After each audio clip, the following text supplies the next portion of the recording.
मान्य सुरेशजी वरपुडकर साहेब, माजी सहकारी आमदार राहुलजी पाटील, राजेंद्रजी राठोड, माजी खासदार तुकारामजी रेंगे साहेब, विजयजी भांबळे साहेब, सीताराम मामा गंधाट, सुरेशजी जेतलिया, काँग्रेसचे नेते सिद्धार्थजी हत्तीअंबेरे, सुरेशजी देशमुख, शिवसेनेच्या महिला आघाडीच्या संपर्क संघटक ठाकरेताई, माजी आमदार दुधगावकरताई, लटपटेताई, शिवसेनेचे जिल्हा प्रमुख विशालजी कदम, एजे बोराडे, लक्ष्मणरावजी वडले, राष्ट्रवादी काँग्रेसचे अध्यक्ष विजयजी गव्हाणे, मीराताई रेंगे, इसाकजी लाला, माजी आमदार संतोषजी सांबरे, उपस्थित व्यासपीठावरील सर्व मान्यवर, माता भगिनी आणि समोर उपस्थित तिन्ही पक्षाला प्रेम करणारे सर्व बांधवांनो, खरं तर कालसुद्धा इथं एक फॉर्म भरला गेला. तिथं काही घोषणा केल्या गेल्या आणि सगळ्यात महत्त्वाचं विचारलं गेलं की 10 वर्षात तुम्ही खासदारांना बघितलं का. हा प्रश्न योग्य आहे का अयोग्य आहे? बंडोबासला कोणी बघितलं नाही असं परभणी जिल्ह्यात एखादा माणूस भेटला कोणाला?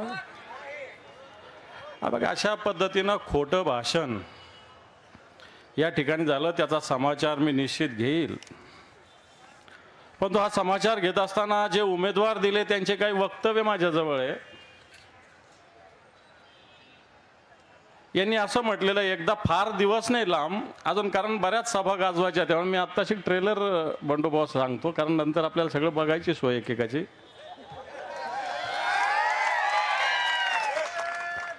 त्यांनी असं म्हटलं, भाजप छोट्या पक्षाचा वापर करून फेकून देतो,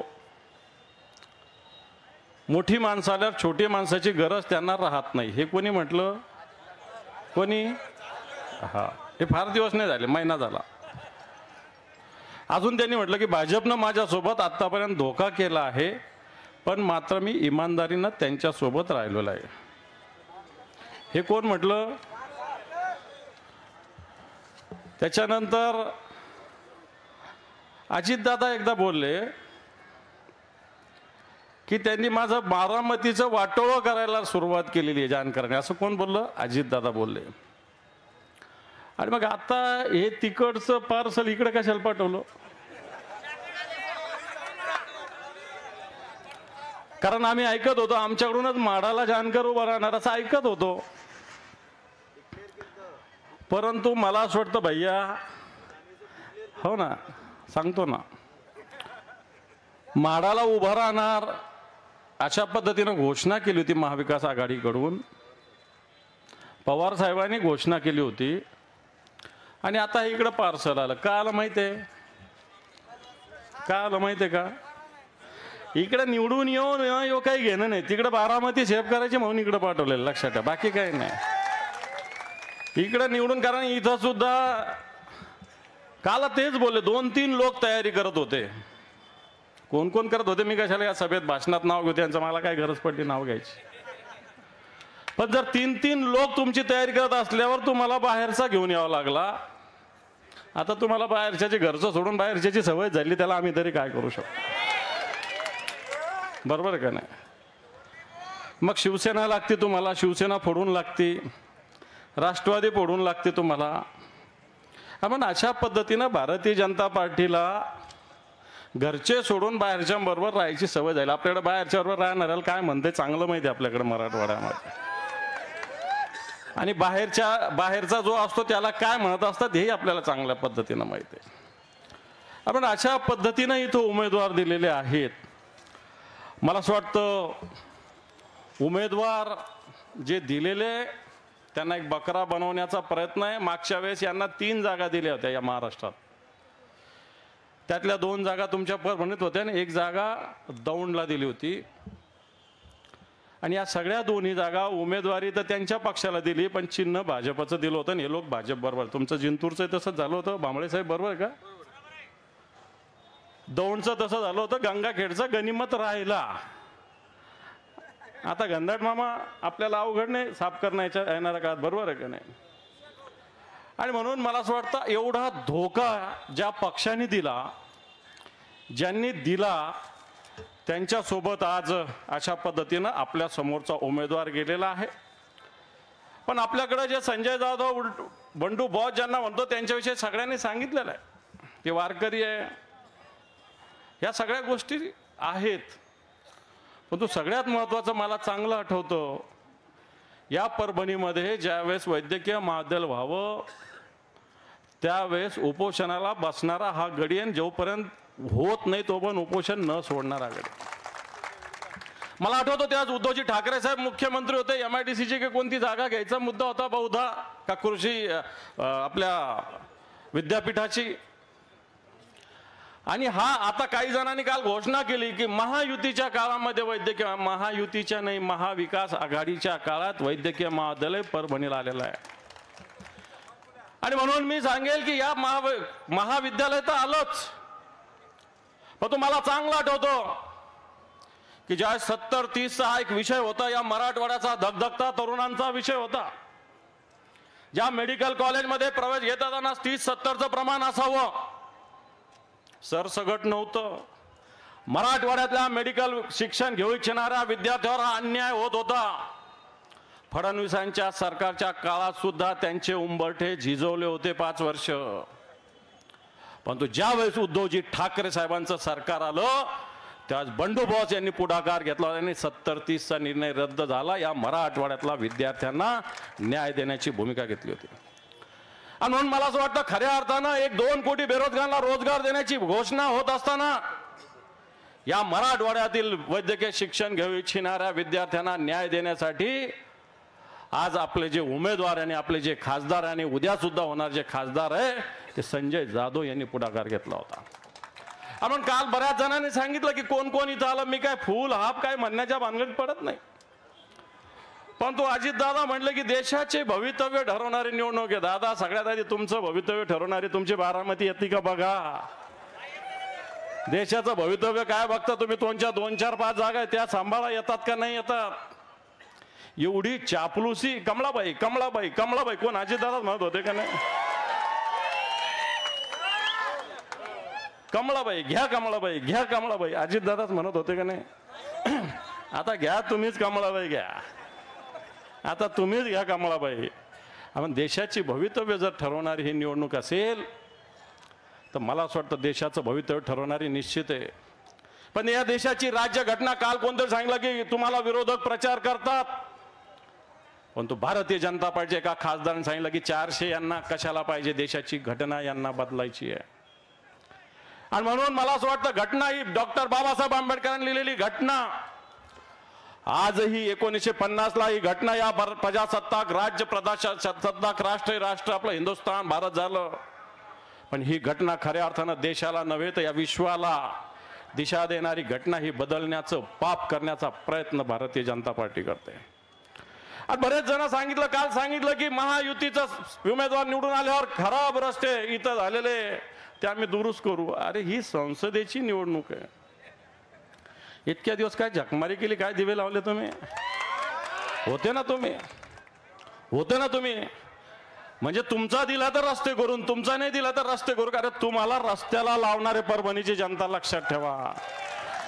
आणि म्हणून हेही सांगितलं गेलं की 10 वर्षात नरेंद्र मोदीनं देश विकासाच्या दिशेने नेला. अरे 10 वर्षापूर्वी घोषणा केली होती, बहुत हो गई महंगाई की बार, आपकी बार मोदी सरकार. पेट्रोल जे 50-60 रुपये होतं जे 110 रुपयाला गेलेलं आहे. डिझेल आज 90-97 रुपयाला गेलेलं आहे. सर्वसामान्य वस्तूचे भाव घ्या, बाजारामध्ये डाळ घ्या, मावल्यांना विचारा, तेल गोड तेल आज 200 रुपये लिटर गेलेलं आहे. गॅस सिलेंडर जे 450 रुपयाला जे 1000 रुपयाच्या वर गेलेलं आहे. आणि जर अशा पद्धतीनं महागाई झाली तर मला वाटतं 10 वर्षात हा विकास झालेला आहे का? 10 वर्षामध्ये या देशाचा हा विकास झालेला आहे का? नुसत्या पेट्रोल पंपावर घोषणा, उज्ज्वला गॅस, किसान क्रेडिट कार्ड. मला इथं बसलेल्या एखाद्या तरी माणसाने सांगावं की याला किसान क्रेडिट कार्ड मिळालं. 2016ला घोषणा केली हर घर छत, 2022 पर्यंत या देशात सगळ्यांना हर घर छत देऊ. आज 2024 झालं, 5% लोकांना सुद्धा छत मिळेल नाही. हर घर जल देऊ सांगितलं, हर घर नल देऊ सांगितलं, पण आज 2024 आहे, आजही जल पण नाही आणि नल पण नाही, अशा प्रकारची स्थिती आहे. नुसत्या खोट्या घोषणा करायच्या, आयुष्यमान योजना सांगायची, कोणाला आयुष्यमान मिळालं, कोणाला 5 लाख रुपये माफ झाले मिळालं, कोणाला दवाखान्यात 5 लाख रुपयाचं बिल झालं आणि माफ झालं. एखादा माणूस उभा राहून सांगा की माझे 5 लाख रुपये माफ झाले. पण खोटाड्या घोषणा या राज्यामध्ये, या देशामध्ये केल्या जातात. म्हणून मला असं वाटतं की येणाऱ्या काळामध्ये अशा पद्धतीनं घोषणा करणारे लोक येण्याची गरज नाही. आज या देशामध्ये भारतीय जनता पार्टीवर ईडी सीबीआय काम करतं. ज्या लोकांवर भ्रष्टाचार, आता कोणीतरी म्हणलं खाने ना खाने दूंगा लेकिन खेला जो खाएगा उसको ले लूंगा, मला वाटतं वरपुडकर साहेब म्हटले. किती नावं घेता येईल. आपल्या शेजारचे अशोक चव्हाण, प्रताप सरनाईक, भावना गवळी, नारायण राणे, छगन भुजबळ, किती लोकांचे नाव घेता येईल. या सगळ्या लोकांना ईडीचा धाक दाखवून स्वतःच्या पक्षात घेतलं. आज या देशामध्ये 2 मुख्यमंत्री जेलमध्ये. आज झारखंडचे मुख्यमंत्री सोरेन जेलमध्ये, दिल्लीचे मुख्यमंत्री केजरीवाल जेलमध्ये आहेत. आणि एकीकडे भ्रष्टाचाराची गोष्टी करतात. या देशामध्ये जो इलेक्ट्रो बॉन्डचा भ्रष्टाचार झाला, 6,000 कोटी एकट्या भारतीय जनता पार्टीच्या खात्यात गेले. 6,000 कोटी रुपये. ज्या कंपन्यांना ईडीचा धाक दाखवला त्यांनी इलेक्ट्रो बॉन्ड भारतीय जनता पार्टीला दिले. ज्या कंपन्याला वेगवेगळे काम दिले, या ठिकाणी मेगा इंजिनिअरिंग नावाची कंपनी या महाराष्ट्रामध्ये, मराठवाड्यात सगळ्यात जास्त सौर ऊर्जेचं काम, जवळपास 189 ठिकाणी काम एकट्या मराठवाड्यात दिलं गेलं मेगा इलेक्ट्रिक कंपनीला. आणि याच कंपनीने सगळ्यात जास्त इलेक्ट्रो बॉन्ड भारतीय जनता पार्टीला दिलेले आहे. आणि सगळ्यात जास्त भ्रष्टाचारी पार्टी या देशात कोण असेल तर ती भारतीय जनता पार्टी आहे. म्हणून बांधवांनो, खऱ्या अर्थाने येणाऱ्या काळामध्ये हा देश आज खऱ्या अर्थानं विकासाच्या दिशेने द्यायचा असेल तर जी इंडिया आघाडी निर्माण झालेली, हिच्या मागे आपल्याला उभा राहावं लागेल. आजकाल सांगितलं गेलं की या परभणीमधून कोणता मार्ग चालला, शक्तीपीठ 9 खेड्यातून चालला, फक्त 9 खेड्यातून. खोट्या घोषणा करण्याचं काम हे सरकार करतं. म्हणून बांधवांनो, मी आव्हान करायला जास्त भाषण करत नाही. एक संजय जाधव सारखा एक तडफदार शिवसैनिक जनतेच्या प्रश्नावर कधीही अर्ध्या रात्री आवाज द्या, 24 तास आवाज द्या, 7 आठवड्यातले 7 दिवस आवाज द्या, या महिन्यातले 30 दिवस आवाज द्या, वर्षाचे 365 दिवस आवाज द्या. अशा आवाजाला ओ देणारा आपला उमेदवार नव्हे तर खासदार आहे, लक्षात ठेवा. अरे एखादी गाडी पकडली तरी त्याला फोन करणारा खासदार आहे. विकासाच्या कामासाठी तर आहेच, पण एक कडवट निष्ठावान शिवसैनिक. अरे 50 खोके घेऊन अनेक लोक फुटले, यांना ऑफर आली नसेल, आली असेल, पण तो मला असं वाटतं शिवसेना प्रमुखाचा विचार, उद्धवजी ठाकरे साहेबांचं नेतृत्व पुढे घेऊन जात असताना हा परभणी, बरेच जण म्हटले, काल कोणतरी फडणवीस म्हटले की आम्हीच यांना निवडून आलं. अरे तुम्ही कधी पैदा झाले? 1989 पासून शिवसेना या परभणीत निवडून येते. 1989 ला काय मोदी होता का? 1989 ला मोदी होता? 2001 ला मोदी होता का? 2006 ला मोदी होता का? तरी परभणीची जागा शिवसेनेची निवडून येत होती. मोदी विधी झोट. इथं शिवसेना आहे, बाळासाहेब ठाकरेंचा विचार आहे, उद्धवजींचं नेतृत्व आहे. आणि आता येणार काळात पवार साहेबांची साथ, राहुल गांधी, सोनिया गांधी यांची साथ. आणि म्हणून ही साथ घेऊन येणाऱ्या काळामध्ये ज्या दिल्लीमध्ये इंडिया आघाडीचं सरकार आहे, आता कोणतरी सांगितलं राजू राठोडने की देशात भारतीय जनता पार्टी 4-5 राज्यात आहे. 400 पार ही खोटी घोषणा आहे. 400 पार ही खोटी घोषणा आहे. इंडिया आघाडीचं सरकार या देशात येऊ शकतं आणि येणार. आणि ज्या येणार त्या परभणीचा सुद्धा भगवा संसदेत पुन्हा एकदा पाठवा, अशा प्रकारचं आव्हान करतो आणि थांबतो. जय हिंद, जय महाराष्ट्र.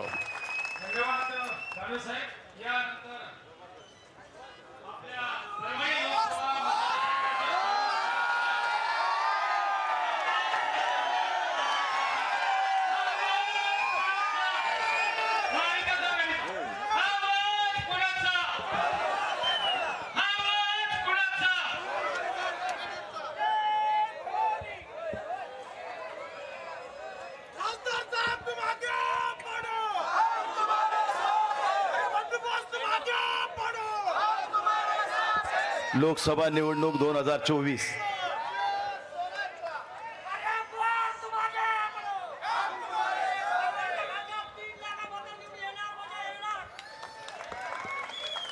परभणी लोकसभा मतदारसंघातील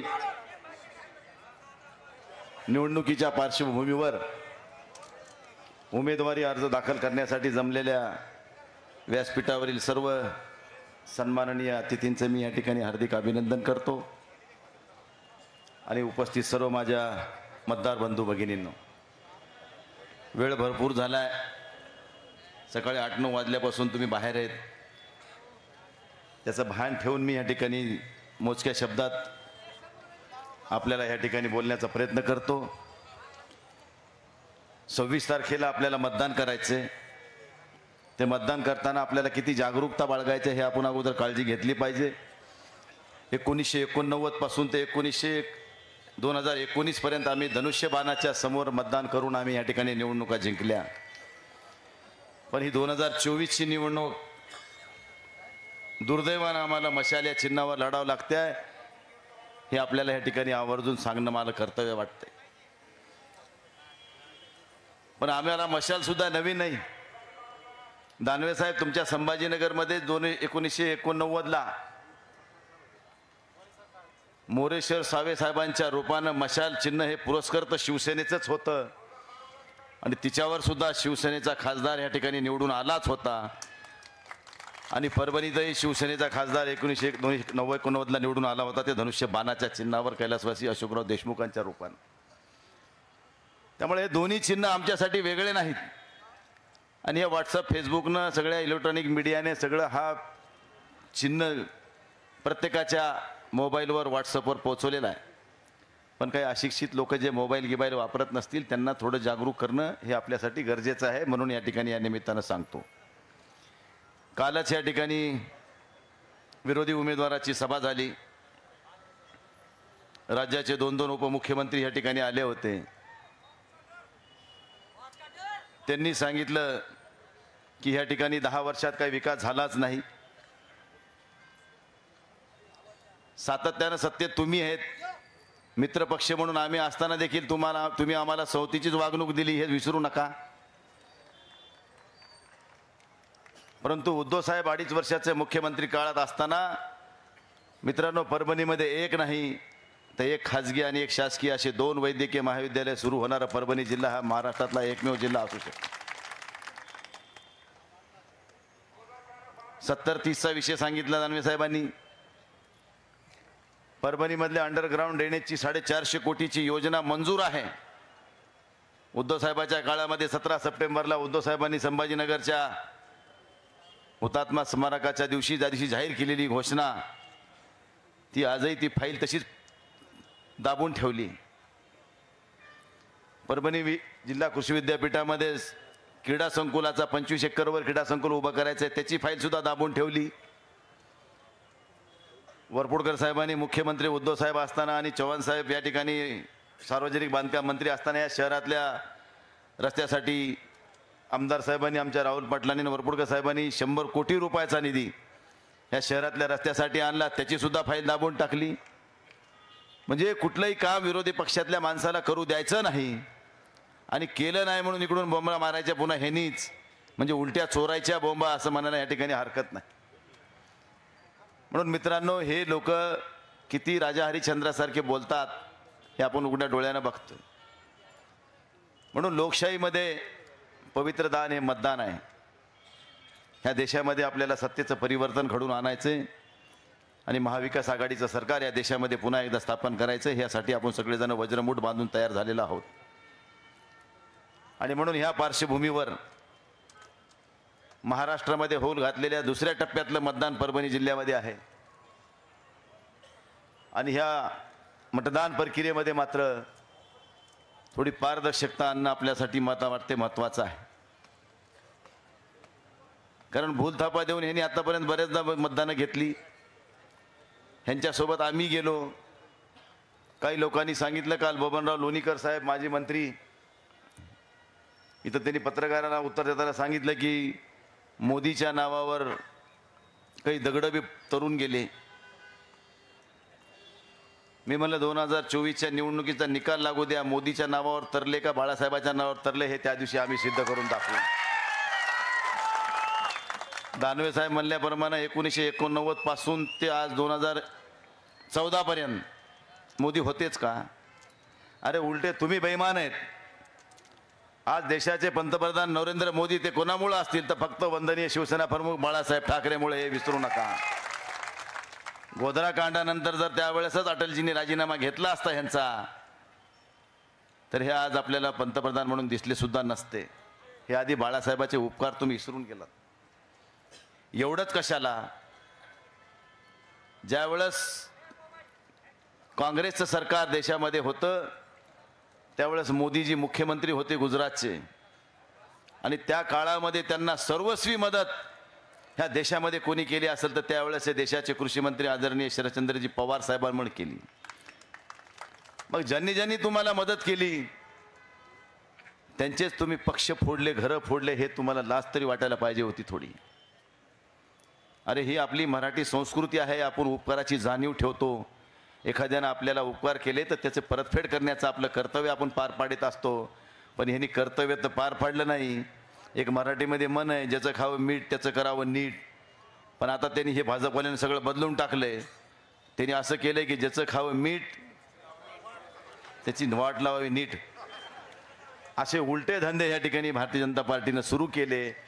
परंतु एवढं केलं, आता रोज उठलं की टीव्हीवर एकच असते, उद्धव साहेबाचं काय राहिलं नाही ते संपले, पवार साहेबाचं काय राहिलं नाही ते संपले, काँग्रेसचं काय राहिलं नाही ते संपले. मग ते संपले असते तर संपलेल्या माणसाचं नाव कशाला घेता रोज? रोज टीव्हीवर बघा तुम्ही, सकाळ दुपार संध्याकाळ उद्धव साहेबाच्या विरोधामध्ये ते भाजपवाले बोलणारच. संपलेल्या माणसाविषयी बोलायची काही गरज आहे का हो? म्हणजे उद्धव ठाकरेंची उंची वाढलेली आहे आणि ह्यांची उंची कमी झालेली आहे, मतदारांच्या लक्षात आलेलं आहे. अरे एकटी शिवसेना या भारतीय जनता पार्टी बरोबर महायुतीमध्ये होती तर 14ला 42 जागा जिंकल्या आणि 19ला 41 जागा जिंकल्या. आज उद्धव ठाकरे बाजूला गेले, त्यांचा तुम्ही पक्ष फोडला, राष्ट्रवादी फोडली. पण तुमचे आता जवळजवळ तुम्ही सगळे पक्ष एकत्र केले, मनसे सुद्धा जवळ घेतली, तरी तुमचं 41 आणि 42. काँग्रेसचे नेते आदरणीय सीताजी हाती आंबेरे यांनी सुद्धा व्यासपीठाकडे यावं. स्टेजवर येणाऱ्यांना विनंती आहे, जे निमंत्रित आहेत त्यांनी स्टेजवर यायचं. स्टेजवर कोणी कृपया. आघाडीच्या तिन्ही कार्यकर्त्याला विनंती आहे. सिद्धार्थ भाऊ हाती आंबेरे यांना देखील विनंती आहे, कृपया यावं. तेवढे थांबा जरा. सर्व पदाधिकाऱ्याला विनंती आहे, निमंत्रिताशिवाय तिन्ही पक्षाच्या पदाधिकाऱ्याला विनंती आहे, निमंत्रणाशिवाय कोणी वर येऊ नये. जरा शिस्त पाळा. तिन्ही पक्षाच्या पदाधिकाऱ्याला विनंती आहे, जे निमंत्रित सन्माननीय नेते आहेत ते स्टेजवर येतील. निमंत्रणाशिवाय स्टेजवर कोणी बसू नये. आपल्या सगळ्या कार्यकर्त्याला विनंती आहे, जरा नेत्याला जागा द्या. नेते मंडळी जागा द्या जरा.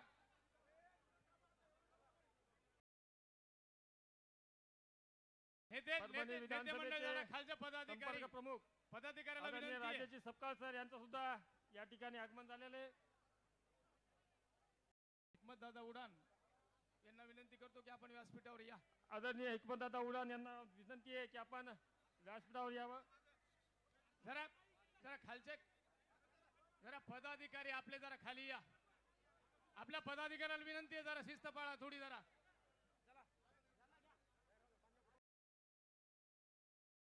पाठीमागे उभे राहिले जरा पदाधिकारी.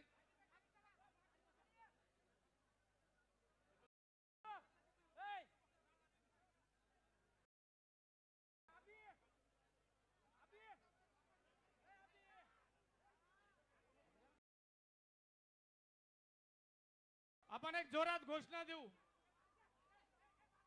मोदी हटाओ, तुम्ही देश बचाओ म्हणायचं. मोदी हटाओ, मोदी हटाओ. दुसरी घोषणा आहे आपली, मोदी हटाओ किसान बचाओ. मोदी हटाओ, मोदी हटाओ. कृपया तुकारामजी रेंगे पाटील आपण सुद्धा इथं व्यासपीठाकडे यावं. आदरणीय तुकारामजी रेंगे बापू, कार्यकर्ते यांना विनंती आहे, थोडस बघा की तुम्ही पदाधिकारी थोडं. ओ काका, ओ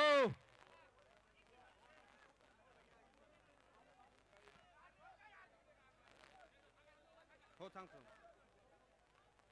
बापू ना वर येऊ द्या, वर घ्या. ए प्रशांत भाऊ प्रशांत वर घे बापू.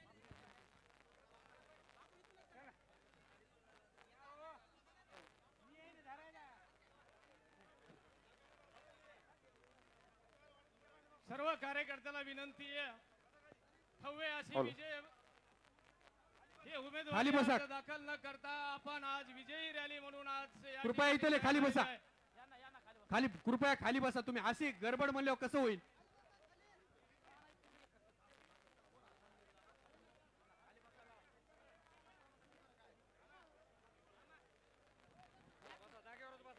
या ठिकाणी